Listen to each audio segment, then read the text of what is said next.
혹시 인생에서 정말 중요한 갈림길에 섰을 때 대체 어떤 선택이 맞는지 몰라서 막막했던 적 있으신가요? 오늘은 티모시 갤러거의 책 하느님의 뜻 식별하기를 바탕으로 바로 그런 순간에 명확한 길을 찾도록 도와주는 아주 강력한 의사결정의 틀을 함께 살펴보려고 합니다. 자, 우리 모두가 한 번쯤은 느껴봤을 법한 그런 감정에서 한번 시작해 볼까요? 바로 두 가지 다 괜찮아 보이는데 그중 하나를 골라야 할 때, 대체 어떤 길로 가야 할지 막막해서 그냥 주저앉고 싶은 바로 그 순간 말이에요. 예를 들어 로버트라는 사람의 이야기가 있어요. 헬렌이라는 여성을 정말 깊이 사랑하고 있었는데 동시에 사제가 되어야 한다는 마음속 깊은 부르심도 점점 더 강해졌던 거죠. 정말 괴로웠겠죠. 아니면 또 이런 경우도 있죠. 편찮으신 아버지를 집으로 모실 것인가? 아니면 전문적인 요양원으로 보내드릴 것인가? 정말 긴급하고 또 감정적으로 힘든 선택 앞에서 어쩔 줄 몰라 했던 모니카의 이야기처럼요. 이런 딜레마들 생각만 해도 머리가 아프죠. 하지만 이냐시오 영성의 뿌리를 둔 지혜는 우리에게 아주 명확한 로드맵을 보여줍니다. 우리 같이 이 여정을 한번 따라가 볼까요? 선택의 기로에서 시작해서 마음을 준비하고 도구를 사용해서 마침내 마음의 이끌림을 통해 답을 찾아가는 그 과정을요. 자, 여기서 정말 중요한 핵심 포인트가 하나 있습니다.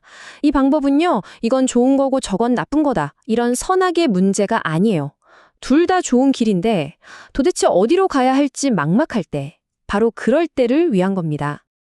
그러니까 이 접근법은요, 우리가 던지는 질문 자체를 확 바꿔버립니다.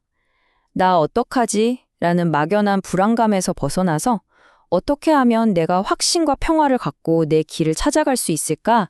라는 훨씬 더 체계적이고 희망적인 발견의 과정으로 우리를 이끌어주는 거죠. 자, 그럼 그 첫 단계는 뭘까요?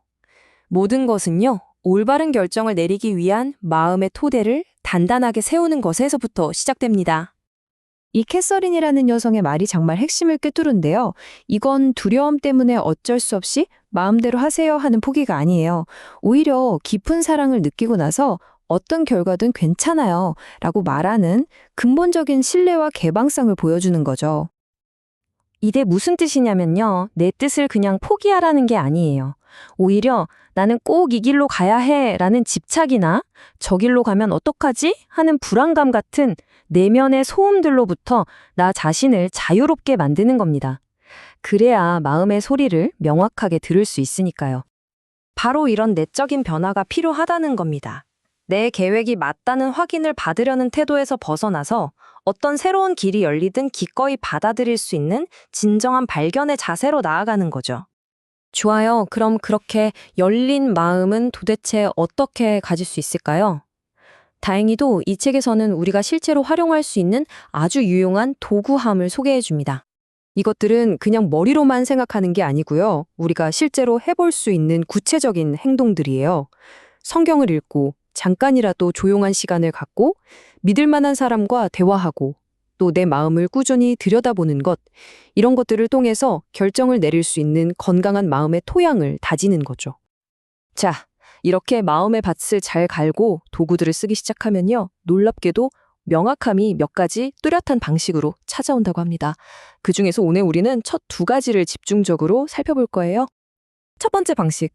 이건 정말 가장 극적이면서도 사실 좀 드문 경우인데요. 마치 하늘에서 뚝 떨어진 선물처럼 갑작스럽고도 아주 강력하게 찾아오는 깨달음의 순간입니다. 이때는요, 길게 고민하고 분석하고 그럴 필요가 없어요. 마치 짙은 안개가 한순간에 싹 걷히는 것처럼 정답이 그냥 내 눈앞에 완전하고 확실한 형태로 나타나는 경험이죠. 말리아의 이야기가 바로 이 경험을 정말 생생하게 보여주죠. 수도 생활에 대한 그녀의 확신은 머리로 이리저리 따져서 얻은 결론이 아니었어요. 그냥 번개를 맞은 것처럼 의심의 여지조차 없는 강렬한 체험을 통해 한순간에 찾아온 겁니다. 네, 바로 이거예요. 길을 명확하게 보고 그 길에 온 마음으로 강하게 이끌리고 마지막으로 모든 의심이 사라지는 것. 이 세 가지가 딱 맞아떨어지는 순간 그게 바로 첫 번째 방식의 명확성입니다. 근데 만약에 이런 번개 같은 체험이 없다면요? 그럼 어떡하죠? 자, 그래서 훨씬 더 보편적이고 우리에게 현실적인 두 번째 방식으로 넘어가 보겠습니다. 이건 점진적으로 내 마음의 주의를 기울이는 과정이에요. 이건 뭐랄까? 내 마음의 탐정이 되는 과정이라고 할 수 있어요. 두 가지 선택지를 놓고 내 마음이 어떻게 일관적으로 반응하는지 그 패턴을 주의 깊게 찾아내는 거죠. 먼저 영적 위로라는 건 일종의 청신호라고 생각하시면 쉬워요. 예를 들어 어떤 선택지를 떠올렸을 때 마음이 따뜻해지고 평화로워지면서 이게 맞는 길 같다는 느낌과 함께 에너지가 솟아나는 그런 경험이죠. 반대로 영적 고독은 적신호겠죠.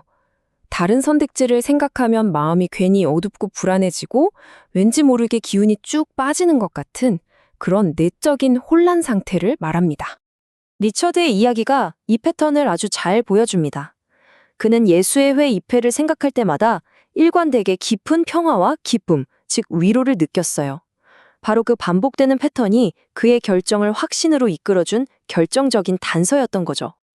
정리하자면 식별이라는 건 먼저 마음을 활짝 열도록 준비하는 여정이고 그런 다음에 명확성을 찾아 나서는 과정입니다. 그게 갑작스러운 선물이든 아니면 서서히 드러나는 평화의 패턴이든 말이죠. 결국 혼란에서 벗어나 확신에 찬 행동으로 나아갈 길을 찾게 되는 겁니다. 결국 이 방법은 정답을 딱 알려주는 마법이 아니에요. 대신 우리 스스로 답을 찾도록 도와주는 아주 강력한 나침반 같은 거죠. 자, 이제 여러분의 삶의 갈림길을 한번 떠올려 보세요. 어떤 길이 여러분에게 깊고 오래가는 평화를 가져다 주나요? 지금 여러분의 마음은 뭐라고 말하고 있습니까?